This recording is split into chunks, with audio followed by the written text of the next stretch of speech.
મિત્રો આજે મારે તમને એક એવી વાત કહેવી છે કે શાયદ આપણા ઇતિહાસમાં જબરજસ્ત જે આપણો કાઠિયાવાડનો સોરઠનો મોટો ઇતિહાસ રા નવઘાણ દેવાયત બોદર એ ઇતિહાસથી તો કોઈ અજાણ નથી, પણ એમાં બે લીટી એવી છે કે શાયદ તમે એ લીટીઓ ક્યારે નહીં વાંચી હોય, અને વાંચી હશે તો બહુ ગણ્યા ગાંઠ્યા કોક માણસે વાંચી હશે, જેમાં ઇતિહાસમાં સંપૂર્ણ એને જેનો અભ્યાસ હશે એ બરાબર 1020 ઈસવીસન 1020ની આ વાત છે.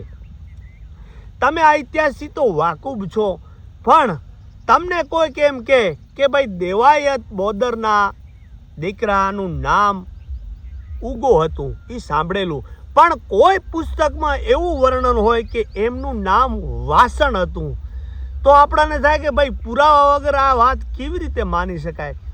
અને એ પુસ્તક એમ કે ભાઈ એ વખતે દુષ્કાળ પડ્યો તો કે નહોતો પડ્યો એ ખબર નથી, પણ જાહલનું સાસરું જ ઉમરકોટ જે અત્યારનું પાકિસ્તાન, ત્યાં જાહલની સગાઈ કરેલી.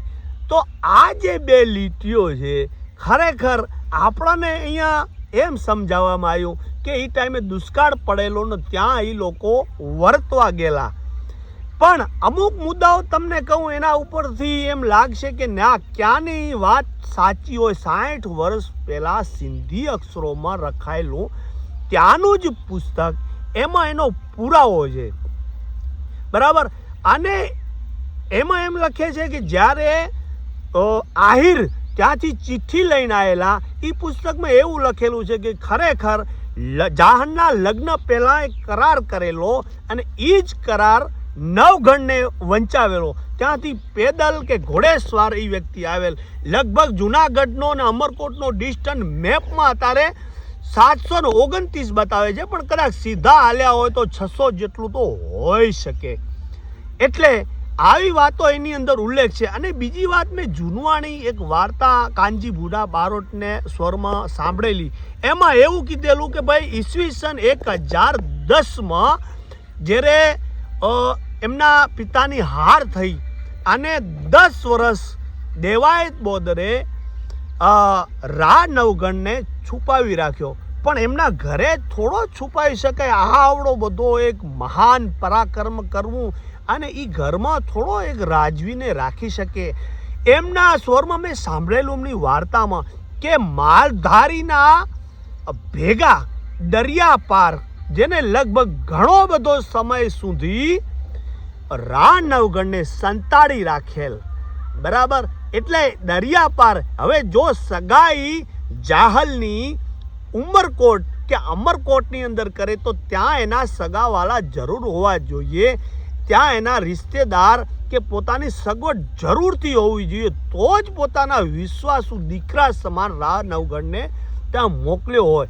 એટલે આ પુસ્તક ઉપરથી એવું લાગે છે કે આમ તો બધું બરાબર છે, પણ આટલા વર્ષ ત્યાં રહ્યો હશે, 10 વર્ષને આડે ગાળે રા નવઘણ, અને ત્યાં એમનું સાસરું હતું એવો પુસ્તકમાં ઉલ્લેખ છે. અને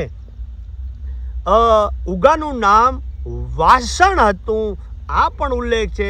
શાયદ નામ પણ એ ટાઈમે બદલી પણ શાયદ નાખ્યું હોય કે ન નાખ્યું હોય, કેમ કે આ ગુપ્ત રહસ્ય ગુપ્ત રાખવા માટેના પ્રયાસ હોઈ શકે. તો આવી બધી આ ત્યાંની વાત વધારે એટલા માટે આપણા મગજમાં બેસતી આવે છે કે ક્યાં ને ક્યાંય અહીંના ઇતિહાસકારો ત્યાં કેવી રીતે નોંધ લઈ શકે, પણ ત્યાંનો જ ઇતિહાસકાર હોય, ત્યાંની જ ઘટના છે અને ત્યાંનું જ પુસ્તક છે. એટલે ક્યાં ને ક્યાંય આ જે 2-4 લીટીઓ છે, એટલે એવું લાગે છે કે કદાચ આ લીટીઓ કંઈ પણ સત્ય હોઈ શકે. એનું કારણ એ જ છે કે ભાઈ ત્યાંની ઘટનાનો ત્યાંનો ઉલ્લેખ. બાકી આપણે કોઈ ઇતિહાસને નીચો ઊંચો બતાવવા નથી માગતા, એક આપણને જાણકારી ખાતર આ ઇતિહાસને થોડીક વાગોળવાની કોશિશ કરી. આ પુસ્તક આપણી જોડે છે, હું જોકે વાંચવા લઈ આવેલો છું. મારા એક મિત્ર સોઢા છે, ત્યાં સોઢાઓનો આખો જબરજસ્ત લગભગ 200 થી 300 પેજનો એક ઇતિહાસ છે.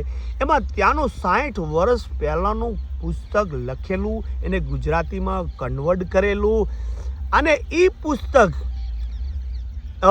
એમાં લખેલું છે કે ઈસવીસન 1 થી ઈસવીસન પૂર્વે 350 વર્ષ પહેલાં ત્યાં શું હતું, ખરેખર દરિયો હતો કે નહીં, એવો બધોય એમાં ઉલ્લેખ કરેલો છે. તો આવા કેટલાય કચ્છ કાઠિયાવાડના ઇતિહાસોથી આજ દી સુધી ઘણા પણ વ્યક્તિઓ અજાણ છે. આ માહિતી મળી અને મેં તમારી આગળ પ્રસ્તુત કરી. આમાં શાયદ ક્યાંક ભૂલ પણ હોઈ શકે. આ ઇતિહાસમાં મિત્રો એવું છે કે ઇતિહાસો એક અંદાજના, એક પુરાવાના હિસાબે જ આ લોકો લખતા હોય છે, અને એમને એ ટાઈમે કોઈ પાર્ટી પાસેથી, કોઈ સમાજ પાસેથી કાંઈ પણ સ્વાર્થ હોતો નથી, અને સાચું લખે તો જ એ ટાઈમે એ લોકોને એક સત્યની રાહ બતાવી શકે. આવા પર્પઝથી ઇતિહાસને જીવિત રાખવા પર્પઝથી જ આ લોકો ઇતિહાસકારો ઇતિહાસને રચતા, અને ક્યાં ને ક્યાંય આ ઇતિહાસ અમુક આધારે સાચો પણ લાગે છે. તમારું શું માનવું છે જરૂરથી કમેન્ટમાં બતાવજો. અને આ ઇતિહાસની અંદર, આ પુસ્તકની અંદર ઘણી બધી વાતો છે. અગર તમને ઇન્ટરેસ્ટ છે તો હજી પણ બીજા પાર્ટમાં કાંઈક ને નવું લઈ અને તમારી આગળ સમક્ષ પીરસતા રહેશું. જય હિન્દ.